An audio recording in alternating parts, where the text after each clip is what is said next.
या श्री स्वयं सुकृतिनां भवने स्वलक्ष्मी पापात्मनां कृतधियां हृदये सुबुद्धि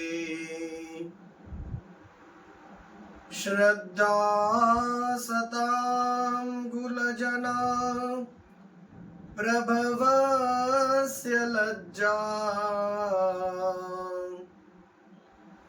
तं त्वां नतास्म परिपालय देवि विश्वम् वन्दे वाञ्छितलाभाय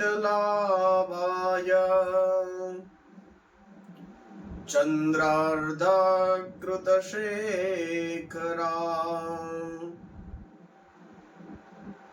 वृषारूढां शूलधरां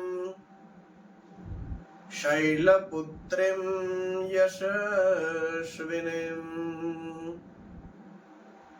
आद्यशक्ति अम्बे मात की जय। आप सभी को शक्ति जगदम्बा की आराधना के उपासना के इस पर्व में नवरात्रि की आप सभी को हार्दिक शुभकामनाएं और ढेर सारी बधाई। आप सभी को जय श्री कृष्णा, जय अम्बे, ओम नमः शिवाय। यह 9 दिन जिसे हम नवरात्र से जानते हैं और इस नवरात्र में शक्ति की उपासना का यह पर्व है। तो नवरात्र में दुर्गा पूजा के अवसर पर आप सभी जानते ही है, दुर्गा देवी के 9 रूपों की पूजा उपासना की जाती है और बहुत ही विधि विधान से उनकी उपासना की जाती है। और इनके पीछे धार्मिक, सांस्कृतिक और सामाजिक इसके विकास के लिए भी यह आवश्यक है। तो यह नवदुर्गा 9 दिनों तक जिनकी हम उपासना करते हैं वो आद्य शक्ति और उनके अलग अलग रूप अवतार हम सभी जानते ही हैं। देवताओं के कार्य सिद्ध करने के लिए आदि शक्ति ने असुरों का वध करने के लिए अलग अलग रूप लिए हैं। तो नवदुर्गा हम जानते हैं, पूजते हैं। प्रथमं शैलपुत्रीं च द्वितीयं ब्रह्मचारिणी तृतीयं चंद्रघंटेति कुष्मांडेति चतुर्थकम् पंचमं स्कंदमातेति षष्ठं कात्यायनीति च सप्तमं कालरात्रीति महागौरीति चाष्टमम् नवमं सिद्धिदात्री च नवदुर्गा प्रकीर्तिता। यह नवदुर्गा है। तो आज नवरात्र का पहला दिन है और आज माता का कौन सा स्वरूप है? कहते हैं प्रथमम शैलपुत्रीं च, शैलपुत्री आज माता का रूप है। तो आइए जानते हैं मां शैलपुत्री के बारे में। मां दुर्गा का सर्वप्रथम शैलपुत्री के रूप में ही पूजन किया जाता है पहले दिन। हिमालय के वहां पुत्री के रूप में जन्म लेने के कारण उनका नामकरण हुआ शैलपुत्री। शैल माने पर्वत, तो पर्वतों की पुत्री, इस हिसाब से उनका नामकरण हुआ है शैलपुत्री।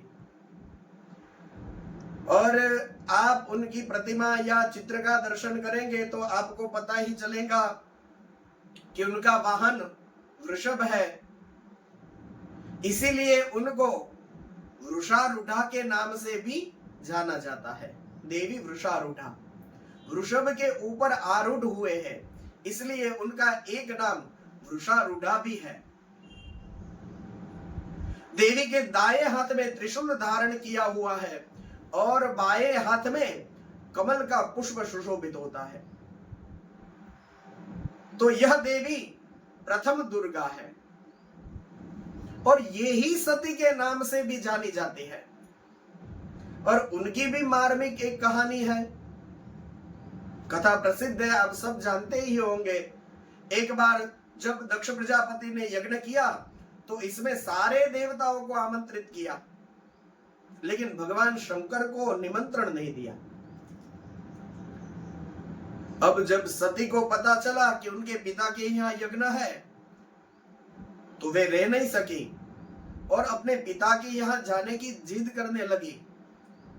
तब भगवान शंकर ने कहा कि सभी को आमंत्रण निमंत्रण दिया गया है, लेकिन हमको निमंत्रण नहीं दिया, और जहां निमंत्रण न हो वहां नहीं जाना चाहिए।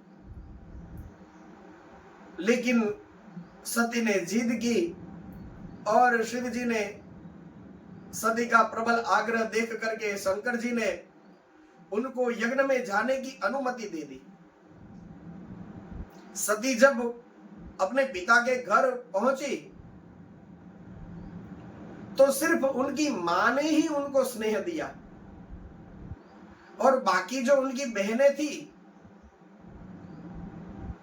तो वो सारी बहनें उनसे मिली, लेकिन वो स्नेह नहीं दिखा। और बातों बातों में बाकी की जो सारी बहनें थी वो व्यंग और उपहास के भाव सती के साथ करने लगी। भगवान शंकर के प्रति भी तिरस्कार का भाव दक्ष के मन में था। तो फिर सती ये सब देख न सकी और उनके मन में क्लेश उत्पन्न हुआ, अपने पति का अपमान सहन न कर सकी और फिर उस यज्ञ मंडप के अंदर सती ने योगाग्नि के द्वारा अपने आप को चला करके भस्म कर लिया।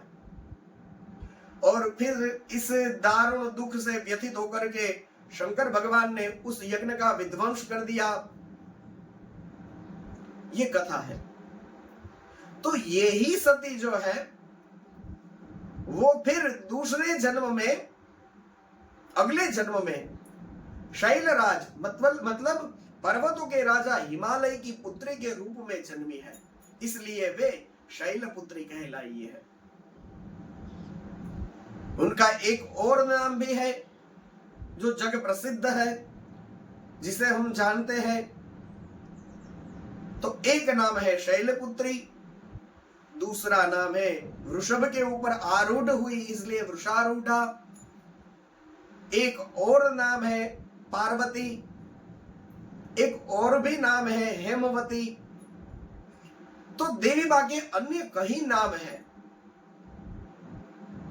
तो यहां शैलपुत्री प्रथम दुर्गा है, तो पर्वतों की पुत्री वे ही सती अगले जन्म में पर्वतों के राजा के यहाँ पुत्री के स्वरूप में प्रकट हुई, इसलिए उनका नाम हुआ शैलपुत्री। और इनका भी विवाह भगवान शंकर से हुआ। तो शैलपुत्री शिव जी की अर्धांगिनी बनी। शैलपुत्री, इनका महत्व और इनकी शक्ति अनंत है। तो आज नवरात्र का प्रथम दिन है। माता शैलपुत्री के चरणों में हम सब वंदन करते हैं और जितना हो सके इतना इस नवरात्र में हो सके तो प्रतिदिन जिन देवी की उपासना, जिन देवी की महिमा है उनकी पूजा करें, अपने कुल देवी इष्ट देवी की पूजा करें, दुर्गा सप्तशती का हो सके पाठ करें, ब्राह्मणों के पास करवाइए, या भगवती का नवार्ण मंत्र एम रिम क्लीम चामुंडाय विच्चे, जितना हो सके इतना इस नवरात्र में देवी की शक्ति की उपासना करें। माँ की कृपा हम सब पर रहे, इस भाव से आप सभी को जय अम्बे, जय श्री कृष्ण।